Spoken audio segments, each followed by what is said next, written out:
So today we will discuss about the mobilization technique of elbow complex. So first of all, I would like to discuss the basic anatomical part of elbow complex.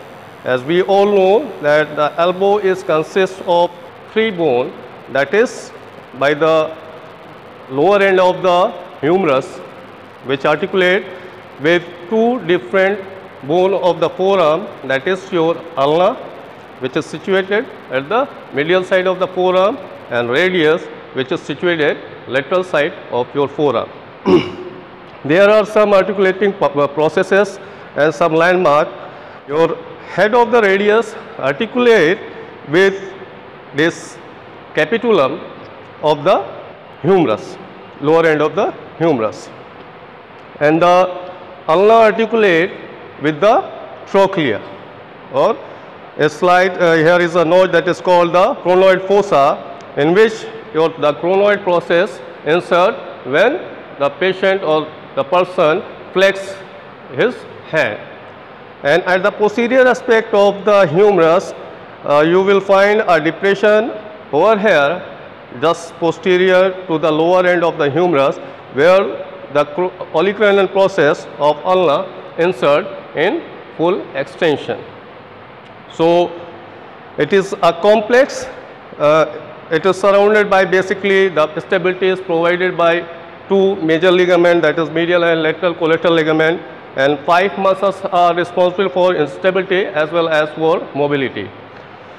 So let's have the look how is arranged in the human body. This is your ulna. The placement of ulna is somewhat like this. Okay, it is situated over the medial side of the forearm. Okay, and this is the notch which articulate with the trochlea. Okay, here I will discuss some basic technique for the learners.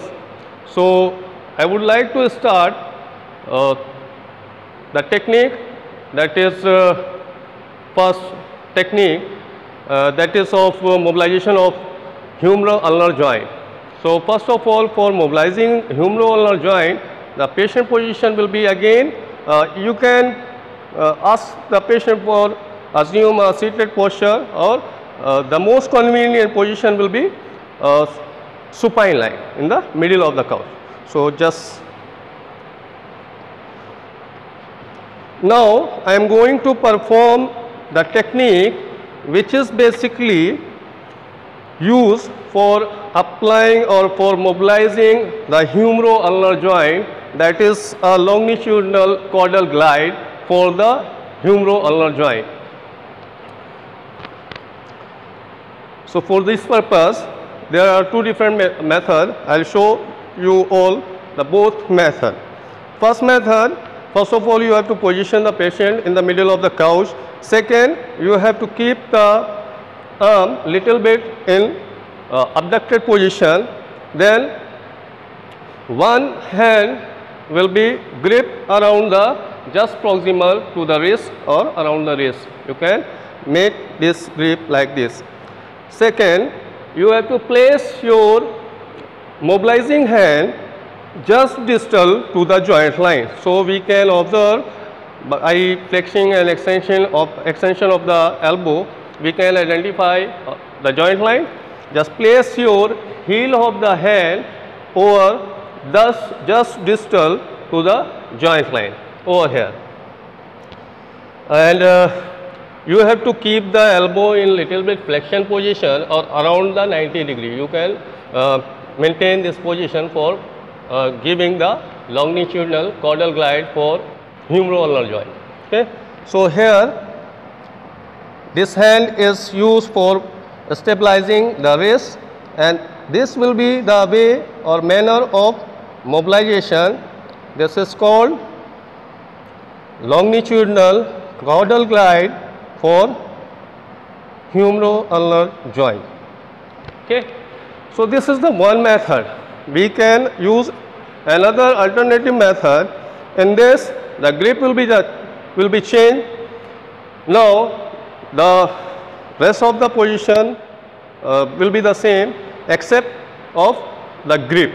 And now the patient therapist will assume a position by the side of the client or patient and facing the face of the patient.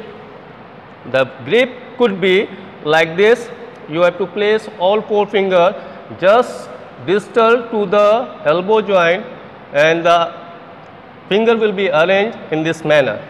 Now you have to put your both hands at the dorsal surface of the forearm like this, and then you will apply a distractive force.